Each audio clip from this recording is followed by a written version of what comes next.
Ils ont su se servir des médias, Isabelle et Patrick Balkany. Enfin, pas toujours. Exemple, on est en 2014, c'est pendant la campagne municipale. Il y a de nouvelles affaires qui font surface. Il y a un journaliste de BFM TV qui interroge Patrick Balkany à ce sujet.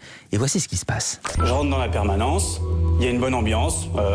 Ça boit un petit peu de vin, ça mange des curlis. Voilà, on est en ambiance campagne.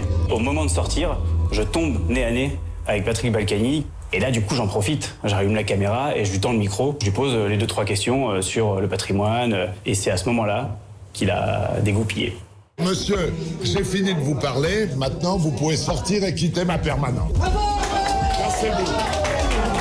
Isabelle m'accompagne en me disant allez plus loin, sentant probablement que son mari est en train de s'énerver plus que d'habitude. Alors maintenant... Cassez-vous, tirez-vous. Je la garde. Gardez la caméra. Je m'en vais, monsieur Balkany. Non, je la garde. Je la garde parce que vous nous faites chier. Voilà.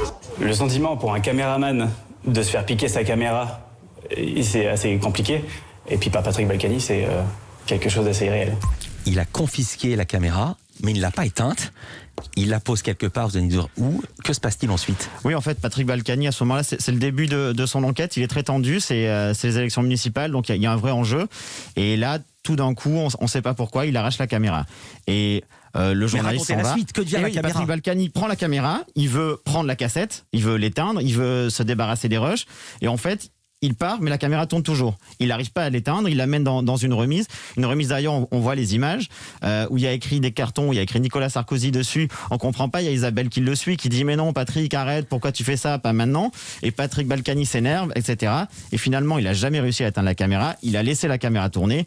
Et BFM TV a diffusé le vendredi suivant un reportage où on voyait tout ça. C'était vraiment effarant. Et on voit la manière dont il parle en off des journalistes en pensant que jamais ils ne seraient entendus. Or, ils ont été entendus et on le verra même dans votre doc ce soir. Cette histoire des Balkany est longue et complexe, pas facile à raconter. Quelle est la principale difficulté que vous avez rencontrée dans l'écriture de ce documentaire? C'était, il y avait une matière cinématographique et dramaturgique qui était assez exceptionnelle. Leur vie, à la fois politique et personnelle, depuis plus de 35 ans, elle était immense. Il y a beaucoup d'archives, ils ont beaucoup parlé, on a beaucoup parlé d'eux, il y a beaucoup d'affaires juridiques également. C'était difficile pour vous? Est-ce que les langues se sont déliées désormais ou est-ce que vous avez l'impression qu'il y avait encore une part d'omerta autour de ce sujet? Les langues se sont un peu déliées. Je pense que c'était pour ça que j'ai eu envie de le faire aujourd'hui, parce que comme c'était jugé, on n'avait pas besoin de reprouver par A plus B les affaires judiciaires et toutes ces choses un petit peu complexes, mais on pouvait analyser un petit peu plus en détail. Les Balkany, Isabelle et Patrick s'expriment de plus en plus sur les réseaux sociaux, mais ils n'ont pas souhaité vous répondre. Ils ont donné un argument? Oui, après, pas vraiment. J'ai eu Isabelle Balkany au téléphone qui au début était assez hostile. Finalement, on a discuté un peu, mais non, ils n'ont pas voulu participer au documentaire. Leur argument était lequel? Leur argument était, il n'y avait pas tellement d'arguments, si ce n'est qu'ils avaient assez parlé et qu'ils n'avaient pas envie de s'exprimer dans un documentaire de cette longueur-là. Isabelle Balkany m'a même dit, c'est 90 minutes, c'est même plus un documentaire, c'est un film, qu'est-ce que vous allez raconter?